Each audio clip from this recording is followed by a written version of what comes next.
어제 국회 외통위에서 한일 정상회담의 이 위안부 독도 언급 여부를 둘러싸고 팽팽하게 맞선 모습이 있었습니다. 날선 신경전을 저희가 한번 준비해봤습니다. 화면 보겠습니다.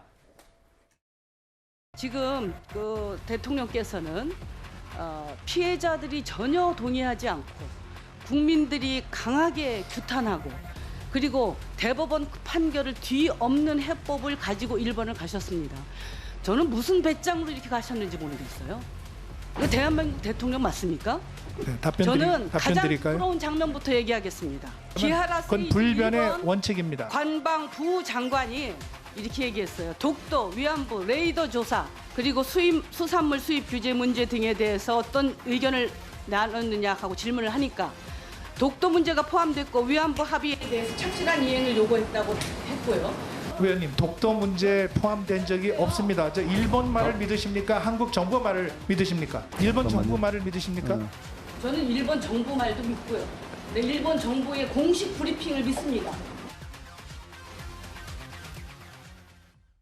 박진 장관 같은 경우에는 일본 정부의 말을 믿냐, 한국 정부의, 우리 정부의 말을 믿느냐 이렇게 얘기를 하면서 이 야당 의원의 공격에 대해서 반박을 했는데 시장님 어떻게 보셨습니까? 예, 당연히 우리 한국 정부의 말을 믿어야죠. 그런데 우리 한국 정부의 말을 일방적으로 믿지 못하게끔 한 그런 사례가 최근에 제가 뭐 굳이 말하지는 않지만 있었지 않습니까? 이게 정보의 부족, 국민들은 알 권리가 있는 것이죠. 누구나 민감한 사안인데 그렇다고 해서 국민들이 뭐 기밀까지를 알고 싶은 것은 아니고 이러한 사항이 논의가 됐느냐 안 됐느냐 이 정도는 국민들이 충분히 이제 알 권리가 있다고 생각하고 여러 가지 현안이 논의됐다는 일본 정부, 일본 언론의 보도가 있는데 우리 쪽에서는 속 시원히 안 알려주니까 이제 이런 현상이 생긴다고 보는 거죠. 그래서 현장에 있는 또 일본 회담이 일본에서 있었기 때문에 일본 언론이 현장에 있기 때문에 더 많이 알지 않겠냐 하는 그런 또 생각도 할 수 있고요.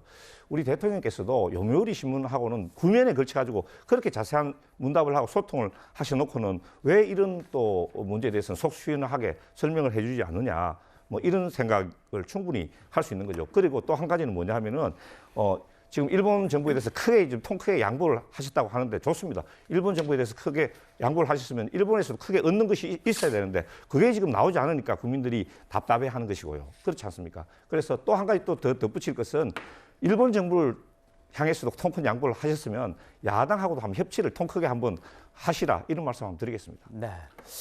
어떻게 보십니까? 저도 이제 외교부를 지금 출입하고 있어서 이런 경우가 많습니다. 관계자들이랑 얘기를 하면은 정부 관계자들과 다른 정부를 믿느냐, 우리 정부 말을 믿느냐, 우리 정부에서 이렇게 얘기하고 있는 게 맞다. 근데 김상희 의원 같은 경우는 일본 정부의 말을 믿는다라는 이렇게 얘기하는 거는 좀 제가 듣기에는 어떻게 이걸 받아들여야 될지 잘 모르겠어서요. 야당이 어떤 대안 있는 비판하는 거 필요합니다. 특히나 이제 야당이 어떤 대통령이 외교 협상을 했을 때 협상은 두 가지 면이 있습니다. 상대방 국가와의 협상이라는 측면이 하나 있고 또 우리 내치라는 측면이 있습니다. 우리 안에서 야당과 여론과 또 싸워야 되는 또 이중적인 구조가 있습니다. 자, 그렇다면 저는 야당의 지적은 대통령이 해외 외교 협상에서 힘을 실게끔 이른바 지렛대 역할을 하게끔 힘을 실어주는 겁니다. 이렇게 우리 여론이 나쁜데 대통령께서 이렇게 하시니 자, 그러면 가서 대통령께서 얘기하실 때 난 이럼에도 불구하고 이걸 밀어붙이지 않느냐, 나에게 좀 선물 줘야지 않겠냐 이렇게 좋은 순기능이 있는데 독도 문제 언급은 저는 정말 부적절했다고 봅니다. 왜냐하면 독도는 우리가 이미 실효하고 있는 땅이잖아요. 국제법상으로나 실효적으로나 명백한 우리 땅인데 일본은 이거를 국제 분쟁화하면서 이거를 국제 무대로 끌고 가겠다는 속셈에서 독도의 독자가 거론되지 않았음에도 불구하고 백브리핑에서 살짝 언론 플레이를 한 건데 그걸 우리 야당이 덥석 받아가지고 했냐 안 했냐라고 물으면 외교부 장관이 뭐라 하겠습니까? 자, 그렇다면 이 실효적 지배에 대해서 우리가 했다 안 했다를 얘기하는 순간 일본이 봐라. 한국에서는 이게 논란이 되고 있습니다라고 국제법상으로 또 국제 무대에서 또 얘기를 합니다. 그러니까 저는 대안 있는 비판은 매우 필요하지만 이 문제는 조금 김상희 의원께서 너무 나간 문제가 아닌가 싶습니다. 네. 야당은 이 문제에 대해서요 친일적 결단이라면서 탄핵 사유라고 주장을 했습니다. 반면 여당은 지난 정부 탓을 했습니다. 들어보시죠. 사실 이 문제는 저는 전임 정부인 문재인 정부에서 한일 관계를 그대로 방치했기 때문에 오늘 이런 상황에 이르렀다. 저는 이렇게 생각하는데 동의하십니까? 지난 정부에서 뭐 나름대로 해법은 모색했겠지만 실질적으로 진전된 결과가 아무것도 없었습니다. 서로의 신뢰가 없었기 때문입니다. 이게 삼전도의 굴욕이고 제2의 이완영이고 길거리에서 침튀면서 악쓰면서 비판받아야 될 일입니까? 국익을 위한 주도적 결단입니다. 이것을 굴종, 굴욕이라고 비하하는 것은 결코 동의할 수가 없습니다. 친일 굴욕예고가 지금 가져오는 결론은 한일 관계의 미래가 아니라 앞으로 한일 관계에서 새로운 폭탄으로 작용하게 될 것입니다. 대통령과 장관의 행위는 헌법 제65조가 규정한 명백한 탄핵 사유에 해당된다라고 봅니다. 탄핵 말씀을 하시는데 이것은 제가 볼 때는 이건 심각한 인신 공격이고 명예훼손입니다.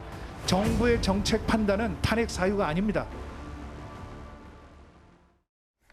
네, 야당은 이렇게 비판을 하고 있습니다. 근데 윤석열 대통령 같은 경우에는요, 부끄러웠다라는 얘기를 했습니다. 언제 부끄러웠느냐? 방일 당시에 일화를 소개하면서 부끄럽고 부끄러웠다 이렇게 얘기를 했습니다. 일본은 야당까지 나서서 한일 관계 개선을 위해서 노력하겠다고 하는데 우리 야당은 반대만 하고 있어서 안타깝다는 취지에서 한 발언으로 지금 알려져 있는데 조수진 의원님은 어떻게 보셨습니까? 이제 국무회의에서 한 발언인데요.